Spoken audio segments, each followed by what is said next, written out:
ये बात तो तय है कि जब आप बहुत टॉप पर होते हैं तो बहुत से लोग आपके गिरने का इंतजार कर रहे होते हैं। Team India 46 runs all out हुआ तो जो दुनिया भर से चेज़ाबाजी हुई वो बड़ी खास है और मुझे लगता है कि न्यूजीलैंड की तारीफ करनी बनती है कि उन्होंने बहुत जबरदस्त बॉलिंग की है। 46 के ऊपर ऑल आउट हो गया इंडिया अगेंस्ट न्यूजीलैंड। न्यूजीलैंड के अंदर नहीं, ऑस्ट्रेलिया के अंदर भी नहीं, ना ही इंग्लैंड के अंदर, बल्कि इंडिया अपने घर के अंदर 46 के ऊपर ऑल आउट हो गया। इंडिया ने ऐसा किया तो किया क्या? इंडिया ने ऐसी पिच बना दी जिसके ऊपर वो प्रैक्टिस करना चाह रहे थे बाहर के मुल्क में खेलने की, और हुआ क्या? इंडिया की पूरी बैटिंग लाइनअप कोलैप्स करके रहेगी। आ बैल मुझे मारने वाला हिसाब हो गया। India 46 for all out. किसी ने अपने ख्वाब में भी नहीं सोचा था कि आज आते साथ ही 2-2.5 घंटे में इंडियन टीम ऑल आउट हो जाएगी।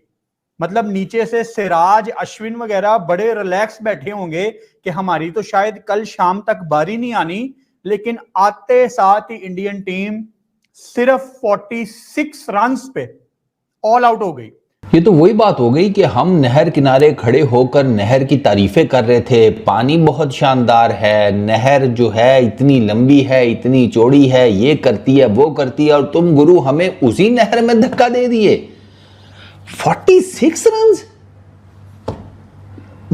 ये स्कोर कार्ड नहीं है, किसी का मोबाइल नंबर लगता है। 13-2-0-0-20-0-0-2-1-4 4 एक्स्ट्रा की भी कर लो। 42 रन बल्ले से बने, 4 रन उन्होंने जिसे कहते हैं लेग बाय कह रहा हूं, ये एक्स्ट्रा दे दिए। 46 रन के ऊपर टीम इंडिया बुक हो गई है अगेंस्ट न्यूजीलैंड। टॉप पर होते हैं तो बहुत से लोग आपके गिरने का इंतजार कर रहे होते हैं। Team India 46 runs all out हुआ तो जो दुनिया भर से चेज़ाबाजी हुई वो बड़ी खास है और मुझे लगता है कि न्यूजीलैंड की तारीफ करनी बनती है कि उन्होंने बहुत ज़बरदस्त बॉलिंग की है। इंडिया के घर में हराना, और मेरा 3-4 दिन से बारिश हो रही जो हम रिपोर्ट देखते रहे हैं, इस बीच में पहले बैटिंग इंडिया के लिए मुश्किल थी।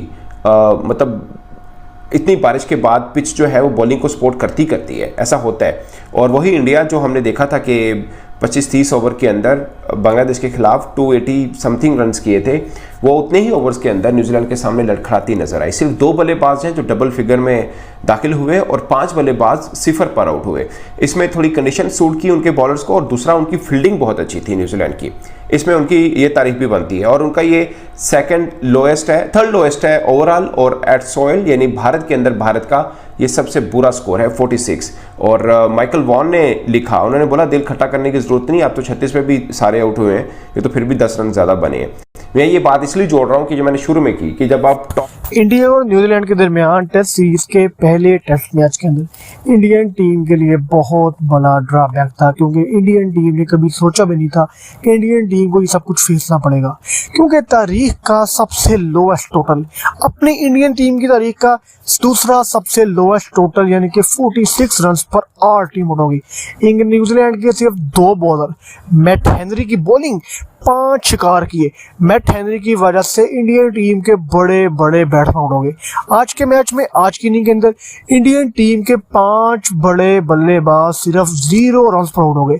ये इंडियन टीम के लिए इस साल का बहुत बड़ी शर्मिंदगी का साबित हुआ मैच ये वाला, क्योंकि इंडियन टीम ने कभी सोचा भी नहीं था कि हमारे होम टाउन में खड़े होकर हमारे खिलाफ हमारे बॉलर किस तरह अटैक करेंगे, क्योंकि आज के दिन ना ही इंडियन टीम की बॉलिंग चली ना इंडियन टीम की बैटिंग।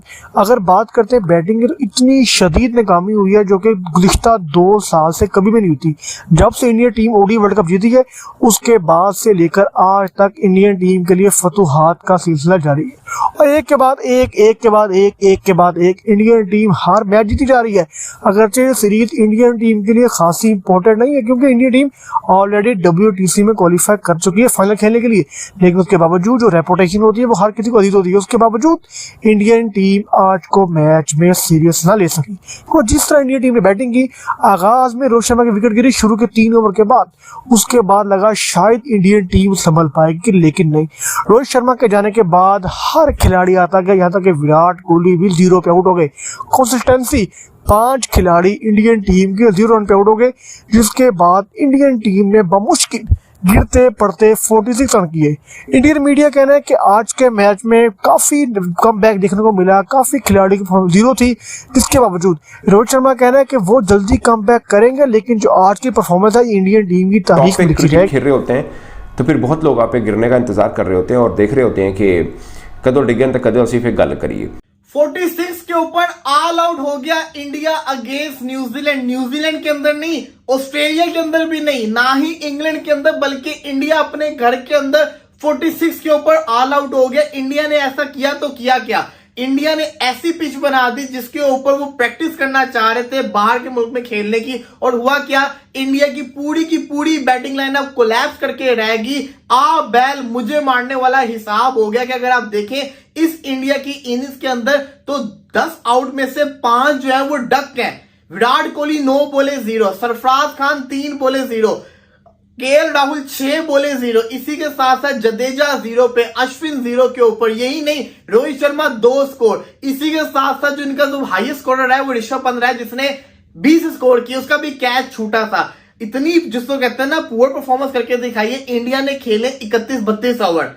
आप खुद सोचिए अगर एक टीम इतनी खतरनाक विकेट के ऊपर 31-32 ओवर खेल सकती है, इसका मतलब कि दे प्लेड वेल। लेकिन अगर आप रन देखेंगे तो आप कहेंगे यार ये क्या इंडिया ने किया है। इंडिया को एटलीस्ट रन तो ज्यादा करने चाहिए थे, क्योंकि आपने 30 ओवर तो खेल लिए।